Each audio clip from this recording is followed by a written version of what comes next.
周母嘀咕：我怎么犯浑了吗？我说的不是事实吗？真出了什么事？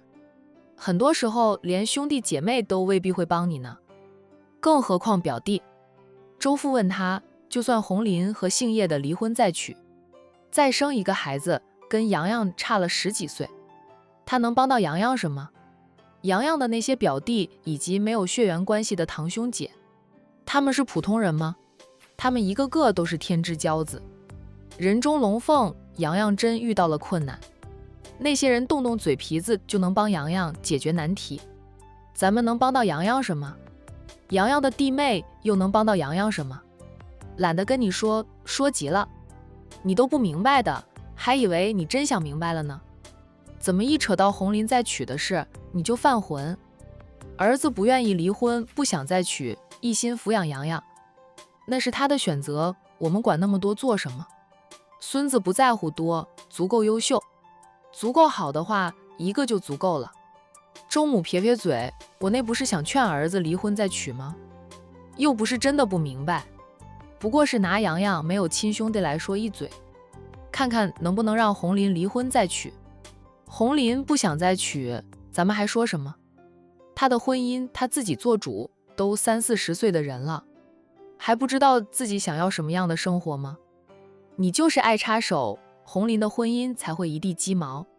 周母被丈夫一顿说，不敢说话了。别人总是笑话她，说有海玲那么好的儿媳妇都不要，整天离间儿子儿媳妇的关系，失去了海玲这个好儿媳妇。儿子在婚后，他眼见海玲起来了，又想巴结前儿媳妇，想让儿子和前儿媳妇复婚，总是针对着后面的儿媳妇，结果又是坏了儿子儿媳妇的夫妻感情。周家发生了这么多事，还真是他一手造成的。海童不知道他走后周家人说什么，他边开车边问洋洋，你奶奶没有再在你面前说，让你照顾一下你的表哥表姐吧？没有，这一次没有再说。也有可能是我回来的时间短，我看我爷爷奶奶是醒悟的了，不会再偏向着我大姑姑他们。海童笑笑，没有说话。狗改不了吃屎，江山易改，本性难移。周母就是那样的性子，很难真正改过来的。不过洋洋有主见，不会被奶奶牵着鼻子走的。他对他的亲爷奶始终是淡淡的，不亲热，让他念着周家的也就是他的亲爸了。过去的事就不说了，周红林这几年来的确尽到了一个父亲的责任，对洋洋那是掏心掏肺的好。有时候洋洋有心事也会和爸爸说两嘴，周红林给他的指导意见都是正确的，没有带歪洋洋。你大姑一家子没有过来吃饭还好，你奶奶老了，你也长大了，她是会改观的，有你爸和你爷爷管着她，她也做不起来了。我提前跟我爸说好了，不要叫大姑一家子过来，哪怕是我的亲姑姑，我对他们一家子也是没有好感的。在带大自己的小姨跟前，洋洋是有什么说什么，半点不忍着。他就是不喜欢大姑姑一家，小宝表哥到现在都还想欺负他，妄图像以前那样。他不是以前的洋洋了，练了这么多年的功夫，虽说不如龙庭，但对付小宝表哥还是轻而易举的。小宝表哥再也欺负不了他，就连大表哥和大表姐也不是他的对手了。陆叔叔说的自己强大了，别人就会对自己客客气气的了。不喜欢他们，以后少来往便是。不说他们了，你要不要到处逛逛再回去？洋洋想了想，说道，我爸给我们买了很多吃的玩的，也够了，就不去逛了吧。咱们赶紧回去，我都想贝贝和妞妞了。小姨，妞妞有没有找我？海童笑道，怎么不找？妞妞有多黏你这个哥哥，你是知道的，你不在家里了。他隔10几分钟就要问哥哥什么时候回来，就是贝贝也问了几次。妞妞比贝贝大上半岁，说话很利索了，贝贝还只会说些简短的话。这个暑假跟着哥哥姐姐们混，小家伙应该很快就会说话利索的了。海童是个能说会道口才不错的人，战印别看他整天绷着脸，真谈起生意来，他的口才也是极好的。夫妻俩都不是真正嘴笨的人，他们的宝贝女儿也会是个口齿伶俐的孩子。1个小时后，姨甥俩回到了山庄脚下，两人就看到溪边人很多。小姨他们在溪边捉鱼，洋洋按下了车窗，他眼力好，一眼就看到了他的小伙伴们在溪河里拿着小鱼都在网鱼。溪里的小鱼多，但是灵活得很，钓很难钓，用公园里玩水的小鱼兜去捉鱼就更难了。不过他们想玩的是水，山庄里虽然有假山泉水，却不如山脚下的溪流好玩的。小孩子们就喜欢在山脚下的溪流玩水，夏天少不得玩水的项目呀。老太太纵的一班小家伙，一个个都拿着一个网兜，提着一只小桶，就在溪里捉鱼。溪边上是老太太和她惯常聊天的几个老太太，她们也不聊天，就是看着小孩子们在玩水捉鱼。那几个老太太还没有到当太奶奶的年纪，他们最小的孙辈和老夫人的曾孙辈差不多大，也就跟在一起捉鱼，这是他们乐见其成的事。跟着山庄里的小少爷们玩，多少都有点情分了。长大后，他们的孙辈就不愁没有前程了，就是进不了战氏集团上班，能接过他们父母辈的工作，在悠悠山庄上班也是可以的，薪资福利比不少公司都好呢。海童暂时停了车，他问洋洋：“你要不要过去？”要。洋洋虽说11岁了，只要放假，他玩心还是很重的。主要是他看到了他的小伙伴们都在那里。那行，我们过去。海童都不用问也知道自己的长子是其中之一，不仅是宝宝在，贝贝也在。不过贝贝不被允许去捉鱼，他太小了，想玩水也可以。老太太命人在溪边挖了个坑，往坑里放了10几尾的小鱼，然后让妞妞和贝贝蹲在坑边，用他们的小网兜捞那10几尾鱼。坑不算大，但10几尾的鱼都很小的，灵活得很，2个小丫头捞得不亦乐乎的，也才一人捞到2条。海童直接开车过去了，在花田前面的停车位停好了车。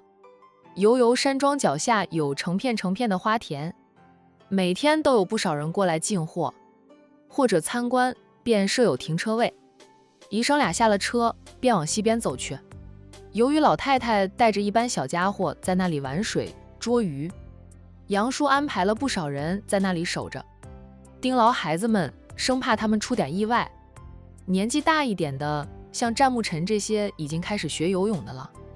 穆晴的一对儿女也都会游泳，龙婷更不用说了，她是被几位老前辈往全能方面栽培的，主要是看着那几个小一点的。不过溪水不深，只要看好孩子们就不会有事。奶奶，海童带着洋洋走过来，洋洋叫了一声太奶奶后，就挽起了裤脚。旁边的佣人有眼力儿，立即递给他一把小鱼兜以及一只小桶。小姨，我去捉鱼了。去吧，看好弟弟们。老太太都纵容着小家伙在玩，海童也不会扫孩子们的兴，游着洋洋滑下了溪水里，跟着去捉鱼。他看了看后，笑着对老太太说道：“奶奶，孩子都多过鱼了，鱼儿大概也被吓跑。10几20个孩子在小河里。”老太太旁边的那几个老人家向海童问好，海童温和地回应，并和他们闲聊了几句。他们要的是体验，能不能捉到鱼是一回事，玩了水，玩得开心就行。下午阴天，没有太阳，不过还是很热，最适合他们下河玩水捉鱼的了。有人盯着他们，不让他们玩水，摔着就行。3岁多一点的乐乐在水里都玩得开心，溪水只到他的大腿，是真的不深。也有水深一点的，便是洋洋和龙婷这些大孩子去玩，小的都不让他们跟着去。海童看看天色，说道：“可能这2天会有雨，这几天太热了，高温几天后往往就会下雨。下雨了，溪水会上涨，就不适合他们下河玩水了，所以现在玩是最适合的。”老太太笑着，你也不用担心他们，奶奶都看过了，适合他们下水玩才带着他们下来玩的。你杨叔又安排了人盯着他们，不会有事的。各个孩子的保姆都陪同在此，各自盯着自己照顾的孩子。老太太是纵容着孩子们下河玩玩水，捉捉鱼，体验感不一样，孩子们也玩得开心。不过孩子们的安全问题也会做到足，毕竟很多孩子都是亲朋戚友的，人家信得过他将孩子送到山庄来度假，他就要保证每一个孩子的安全。有奶奶安排好，我是不担心的。妈妈，小姨，玩得不亦乐乎的贝贝总算听进去妈妈的声音了。他抬头看到了妈妈，很开心地叫喊。一旁的妞妞也跟着叫了一声小姨。小姨，我哥哥呢？妞妞还问起哥哥。妈妈告诉他，小姨出去了，回来时顺道去接他哥哥回来，所以看到了小姨，小丫头就问起哥哥。妞妞出生后，洋洋就帮着照顾妹妹，兄妹俩感情好得很，很多时候妞妞更爱黏着她的哥哥。兄妹俩差了好几岁，洋洋也是把妹妹当眼珠子来疼着。当初龙婷有妹妹向她炫耀时，小洋洋特羡慕，等到她自己有妹妹了，哪有不疼的。渐渐长大后，洋洋也知道她这辈子就是兄妹俩人的了。妈妈和陆叔叔都表示不会再生，会生妹妹还是妈妈接管了凤氏家族，必须要生个女儿接班。她很庆幸妈妈是凤家的家主了，否则妈妈未必会给她生个妹妹呢。大哥哥，贝贝指着在河里的洋洋对小姐姐说道。海童走过去看两个小丫头，笑道，你哥哥一过来就滑进河里捉鱼去了。妞妞，贝贝，你们俩也在捉鱼啊？捉到了吗？妞妞便拿起自己的小桶让海童看，小姨，我捉到了2条鱼。贝贝也捉到了2条。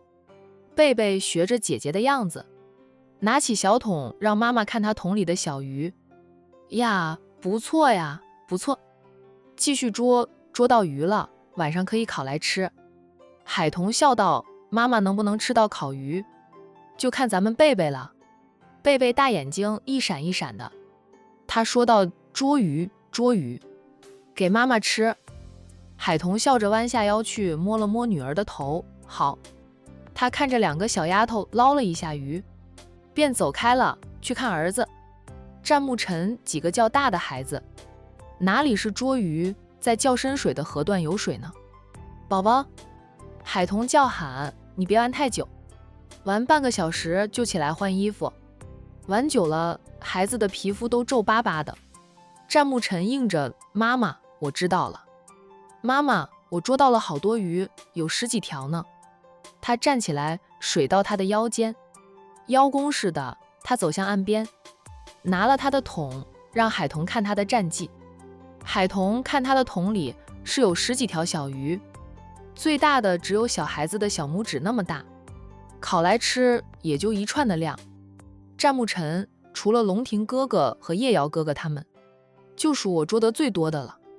妈妈居然说烤来吃的话就1串的量，他捉了很长时间才捉到10几条鱼，还不够妈妈塞牙缝。